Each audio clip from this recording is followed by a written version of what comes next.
show is here. Yo, our mission is clear. It's time to change healthcare. Have no fear. Today is the day. This is the hour. Together, you know we've got the power. Drop the silos. We're all the same team. Experience, business, tech, and marketing.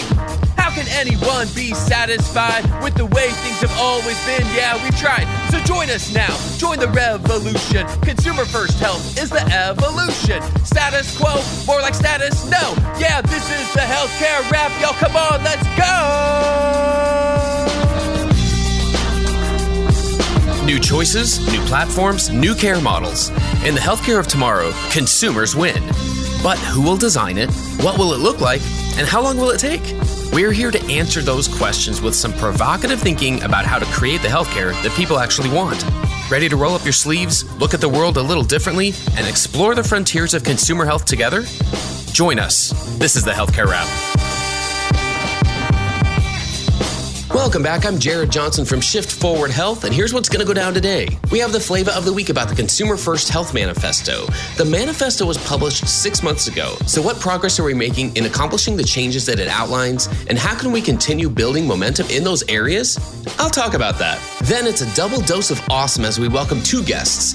Alex Gray, founder at Adapt Innovation Group, and Paul Backett, co-founder at Evolve Collaborative. Alex and Paul share ins and outs from the trenches about how to co-design consumer experiences, build the consumer muscles in your organizations, and coalesce as an industry to elevate that work for your benefit and the benefit of the people that your organizations ultimately serve.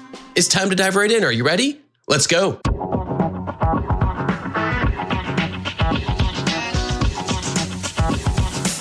Flavor of the week. The momentum for consumer-minded innovation is building. The Consumer First Health Manifesto was published 6 months ago.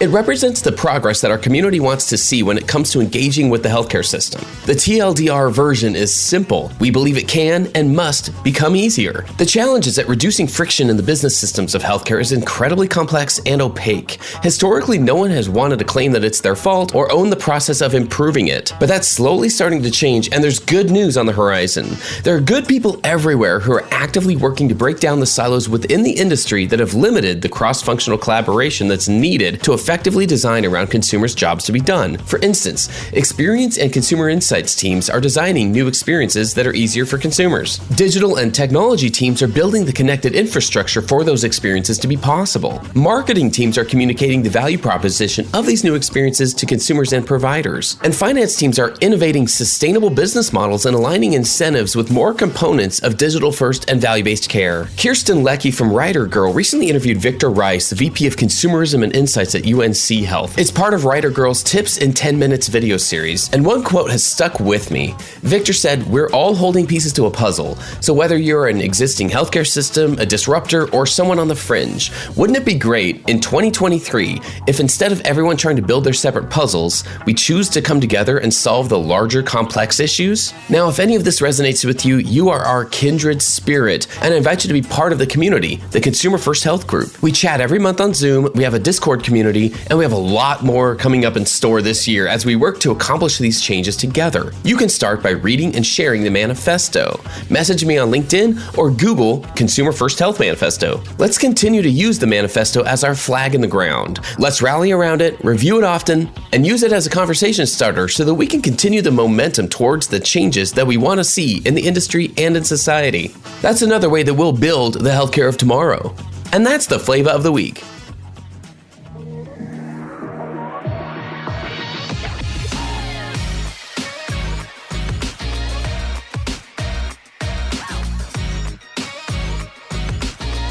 The flow. All right, everyone, let's get into the flow. Give it up for Alex Gray. Alex is the Assistant Vice President of Business Development at Indigo Health and founder of Adapt Innovation Group. Alex, welcome to the Healthcare Wrap. Hey, thanks, Jared. Appreciate having me today. I'm also pleased to welcome Paul Backett, co-founder and creative director at Evolve Collaborative. Welcome, Paul. Hi, Jared. Nice to meet you. Okay, so how do the two of you know each other? Paul and I met in 2014. I was part of a cohort of innovation fellows at Providence Health System. And I met Paul and his team through that opportunity. And so I was fortunate to be part of that first cohort in innovation. And we've stayed connected ever since through various projects. And interactions. Yeah, it was a really fun program. We got to partner with Providence over a number of years to help bring human-centered design kind of techniques and methodologies into the organization. And yeah, as Alex said, he was one of the first cohorts. The cool thing about the program was it ran over the period of a year, and teams went from kind of ideation all the way through to launching live pilots in the community within that year. Me and my team here at Evolve were kind of essentially coaching them through that throughout the year and introducing them to kind of tools and techniques related to human-centered design. Outstanding. Well, let me give you both a chance to share a little bit more about yourselves. Paul, let's start with you. Can you give us a quick summary of your background and tell us one of the best pieces of career advice you've ever received? Absolutely. As you guessed from my funny accent, I'm not originally from here. So I grew up in Scotland and started my career in the UK. I moved to the US 17 years ago and started my agency Evolve Collaborative 9 years ago with my business partners. We're an insight design innovation studio with our kind of main focus on participatory design, human-centered design, co-design. That's kind of like a key to all of the work that we do here. And thinking back, like I was thinking about this, it was like I was going back to in my mind to previous bosses. And so one of my first ever bosses told me, think about managing down, not managing up. I didn't quite understand it at first, but I think I've learned more about over the years. So I think really what it means for me is like focus on your team and make sure your team is doing great. Don't worry so much about what looks good in front of your boss. Wow, that's great advice. Alex, what about yourself? My background has been in healthcare. I've been started out in healthcare in 2003 in the laboratory world and sort of grew up in the laboratory world after college, got into development and product development and strategy coming up through the health system with Providence and have explored lots of different components of the healthcare ecosystem, both in health plans, healthcare delivery, innovation. And then most recently, I joined MultiCare's Indigo team, where we're leveraging technology innovation and a retail experience to radically improve how people access healthcare. When I think about the career advice or the best career advice that I received, it was early on. One of my professors in college talked about questioning everything and understand why. I'm the type of person that I do need to know why. I need to look under the hood and make sure I understand how things are working. And I do question everything. So that's stuck with me throughout my entire career. Outstanding. Well, let's dive in a little bit deeper here, because it sounds like there's just a lot of opportunity to discuss not only the work that you've both been involved in, but also just helping people understand where things are right now. And I wonder if we can set a baseline regarding consumer-centered design and consumer-focused innovation. I mean, there are a lot of different terms for it, right? I tend to think of it starting from the macro level of consumer transformation, where we're talking about transforming the business systems and culture, the long-term work. Then a level down from that is consumer strategy. Then I think consumer-centered design and consumer operations would be a level beyond that. But when we talk about healthcare organizations, we tend to focus on traditional healthcare provider organizations, so hospitals, health systems, and health plans. How do you think those types of organizations are doing when it comes to consumer-centered design? Where are they succeeding, and where do they have opportunities to improve? Paul, we can start with you on this one. It's a tricky one. I think, we've worked with a bunch of different kind of healthcare organizations, health insurance organizations over the years. And we tend to find that the ones that are kind of come with more of a community mindset, have a best kind of match, a best fit for human-centered design. They're really focused on the people that they're serving around them. And I think it really opens up their mindset to having conversations. I mean, for me, that's the fundamental of human-centered design. It's just about people. It's about talking to people, about engaging them in the design process and making sure that they are driving the process as well. Key participant in the design process. So I think that mindset of community focused is really important. It makes a lot of sense. And yes, if that doesn't happen, it's awfully hard to execute on any of those design or innovation elements, right? Alex, what do you think on this one? Yeah, so I think they're treating this as a capability, Jared. And so I think there is a consumer focus and it is ingrained in their leadership, how they do things, right? And how they've organized components of their system. I think there's a handful of systems right now that have sort of led the way in that space. And now I think we are seeing the pivot point of other systems that are now looking at that saying, okay, yeah, that is the way to go. We need to actually treat that as an asset and a capability and design ourselves around that. So I think you have some, the last probably 6-7 years, you've had systems that are kind of leading the way. And now you're having, either through self-disruption or they're seeing what's going on in the marketplace with vertical integration and they're looking at their situation and they're determining that is a capability they need to have either internally or partner to obtain. Okay, so you mentioned those different options, right? Learning this internally or partnering. It definitely feels like designing consumer experiences and having this mindset of speaking with consumers. Those are things that don't tend to be in the DNA of most healthcare organizations. But now we've had an evolution on the consumer side, and there are a lot more options for care. So to me, in order to evolve in our individual organizations, it takes the recognition that maybe we need some new skills and maybe some new core competencies established within our teams. For me, that reminds me a lot of digital transformation that happened in many healthcare organizations over the last 10 to 12 to 15 years, and even before that. It really accelerated over the last 10 to 12 years, I'd say. So from a consumer-facing standpoint, you had things like social media and smartphones. You had responsive design. You had a lot of things that enabled organizations to be more consumer-minded. But all those things had to be trained and become part of the culture because they really weren't within the DNA of most healthcare leaders then either. So there's a pattern of recognizing that some skills need to be established, and then there's some core competencies that need to be created. Alex, let's start with you on this one. What skills and core competencies might need to be established to get better at consumer experiences? Yeah, Jared, I'm a great example of an internal individual who was part of a health system, had, gone through clinical training in the laboratory, was focused on what we believed was a great consumer experience. Fast forward to 2014, meeting Paul's team, going through his cohort. And this is a little bit of pitch for that approach. But myself, as well as some of my colleagues, were selected because we were motivated as internal disruptors in our system. And so giving us the tools to be able to listen to consumers, learn how to observe, watch, and refine our observations into visual and reportable documentation that led us into insights is the first skill or skill set that someone needs. Some people have that intrinsically, and others you have to teach it, and that's great. I think an appreciation for people, and in both the digital as well as the brick and mortar environment, and watching people, and you do a lot of observation and watching people and trying to think about how you can improve. And so a curious personality is definitely an asset to someone. And some folks, that's something you can train, and some folks have that. And then certainly somebody who has the ability to think through change and think about what strategically they need to do to change a system or to manipulate an experience or a system to come out on the other side with something that has been co-designed or benefits their consumer. So I think those are the three areas that, from a skill set perspective, and some of those are learned and some of those are trained, and some people just have those. But there are folks who have a healthcare background that certainly have potential to be trained in human-centered design. So thank you. Paul, are the skills and core competencies that Alex just described usually inherent in one team or another?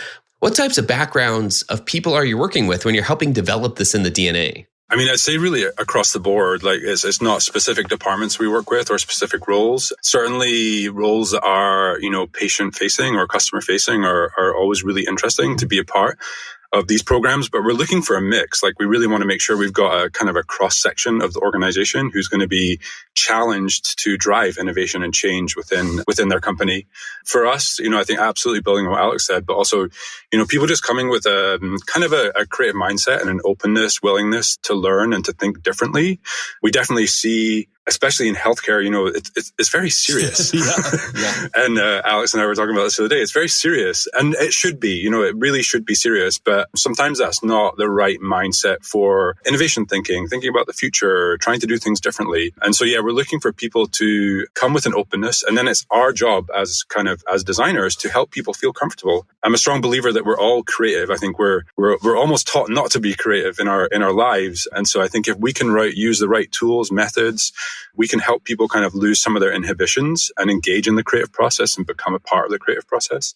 And we use a lot of kind of play-based models for that. So in the workshops we run with our clients, in the co-design we do with their customers, in the sessions we run with their staff, we think that play is a really great tool for kind of breaking down those barriers that people have put up over years. Stay tuned for more provocative thinking after the break.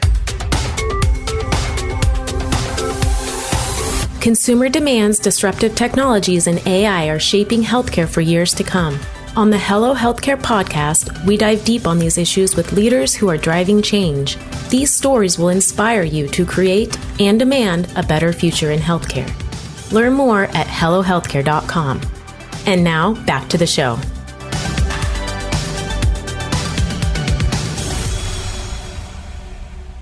No, I think that makes sense. And I feel like the skill set does include some of the parts that you both described. At some point, it's always useful to strike a balance between understanding how much work there is to be done and then not being overwhelmed by it. I feel like this is a long-term effort, a truly transformative effort that needs to take place. And it is happening in some organizations. Are there other ways that you've seen that we can build those consumer muscles within our teams? Paul, we'll start with you. It's not rocket science. It's talking to people. And that might sound really simple, but it's something that we need to pay really careful attention to. I think one thing we say often to our clients is it's really easy to do bad research. Like if you don't put effort and energy into the ways in which you're going to engage people, the ways in which you're going to communicate and collaborate with communities, then you get bad outputs. You get bad, I guess, qualitative data, right? And so we really want to, create connections with organizations where we're talking continuously to their customers as their needs are always changing, right? So I think that's something that UX has really brought to the forefront of people's minds, is that continuous connection, which is really powerful. Because, the trends are changing, their influence is changing, their needs are changing. And so we definitely like to help our clients understand that it's not a one and done. We don't just go out, talk to their customers or their members, understand them, and then dust off our hands and, go heads down for a couple of years. Like it needs to be constant again and again and again. So, but yeah, just talk to people more. Jared, I would add that I think an area of exploration is as you're exploring redesigning or going through an experience, it's analogous thinking. I think we're really, really good in healthcare of describing the current experience and the current process.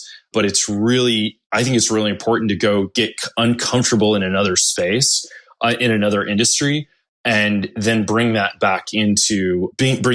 experience back into healthcare. I've been a huge advocate for that with any cohort that I've been a part of. And, any interaction I've had with Paul and team over the years is let's go into other industries that have similar design problems that they're solving at the human level, and let's go watch and explore that and then bring that back in. So I think that's an important element that to get us out of that forum, the healthcare forum, and move into other industries that could be adjacent, maybe they're not, but it creates some of that creativity and thinking as you bring those experiences back into the healthcare system. Yeah, we spend a lot of time in our kind of workshopping and our design processes, pushing our clients just to look outside, like look outside of healthcare, because there's so many, everywhere else is, 10, 20 years ahead of healthcare in terms of the way they think about the customer experience. And so there's so much we can learn, there's so much we can leverage. And, I think the needs and the ways in which customers think about healthcare should be no different to the way they browse Netflix or the way they book a vacation, or, those are the expectations they have when they come to healthcare. They really are. And what I found hospital side working in a digital marketing team, building up those capabilities, is that we could have looked more often to the outside. For me, it took some time not being in that environment to see the value of doing that. And it's not one of those things I think people intentionally do. We just get hung up in the complexities of the business systems, right? And so there's all this time that if you don't intentionally build space within your own curiosity and your own professional development to go look up those things, it can be easy to just ignore it.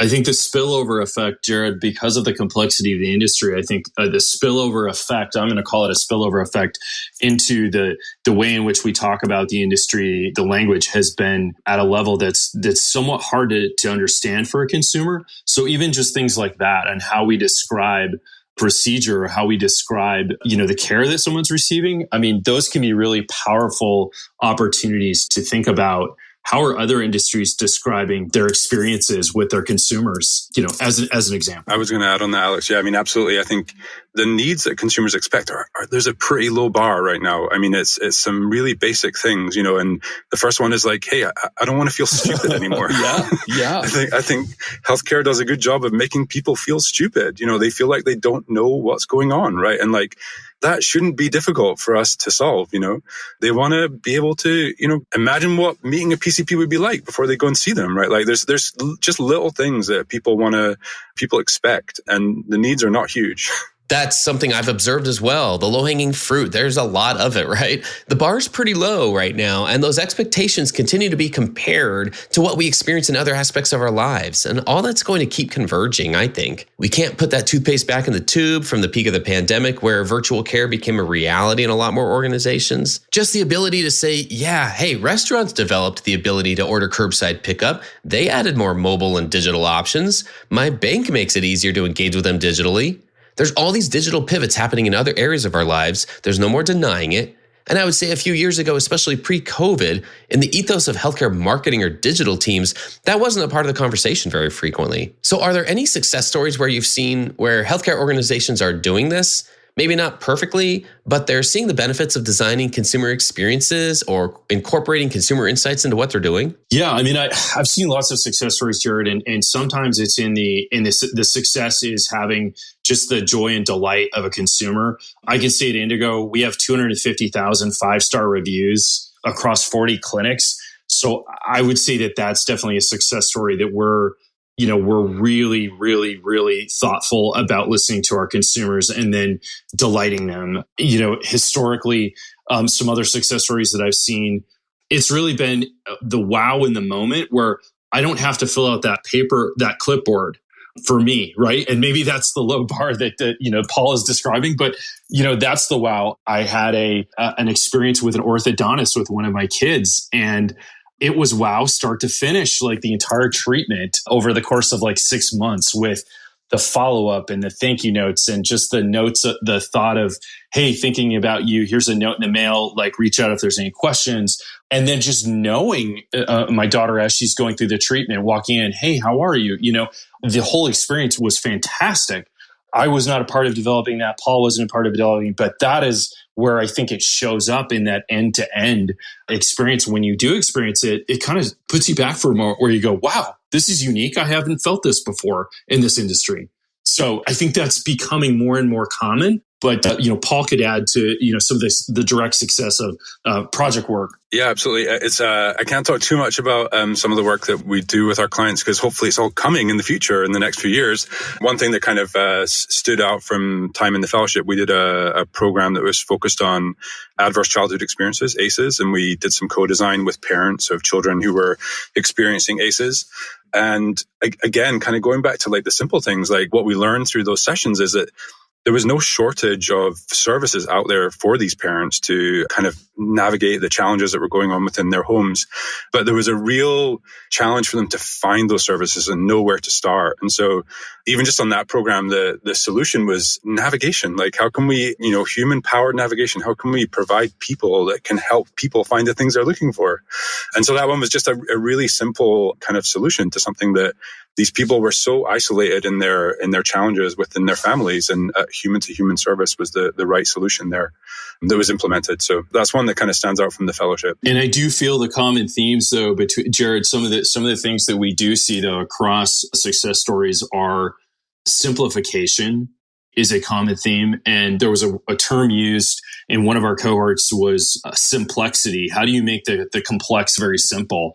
And that stuck with me. That is Paul has a saying about less is more in design. And that has stuck with me and is a thread across some of these success stories is it's sort of human nature to want to fill space. And it's certainly in healthcare, you want to show as much expertise as possible. But from a design perspective, you want to take things away. Maybe, Paul, you can add to that. That's what I've seen. Some of the success stories are the simplification of things. Yeah, thanks, Alex. I mean, we like to start kind of all our relationships with our clients by telling them we're going to help them make less things. That's the value of good design, is focusing companies, focusing organizations, focusing services, delivering services that are truly meaningful and helpful to their customers, to their patients, to their members.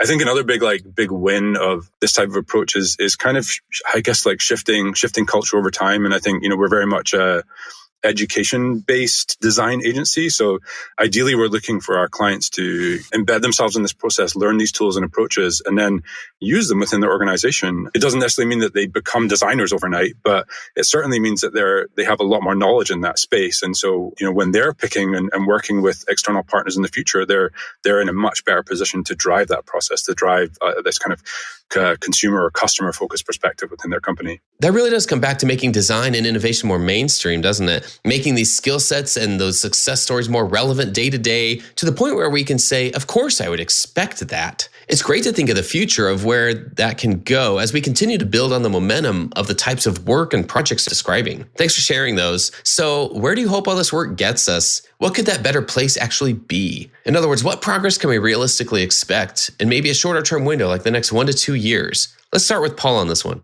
Yeah, I guess I'll answer by kind of looking backwards a little bit first. I mean, I think the gains that we've kind of seen over the last few years are huge. I mean, I think like the adoption and now just like full acceptance of telehealth services, as a foundation for healthcare, I think is incredible. I think that's been a massive shift. I think the growth of kind of retail clinics and, providing better access and within communities and neighborhoods is really fantastic.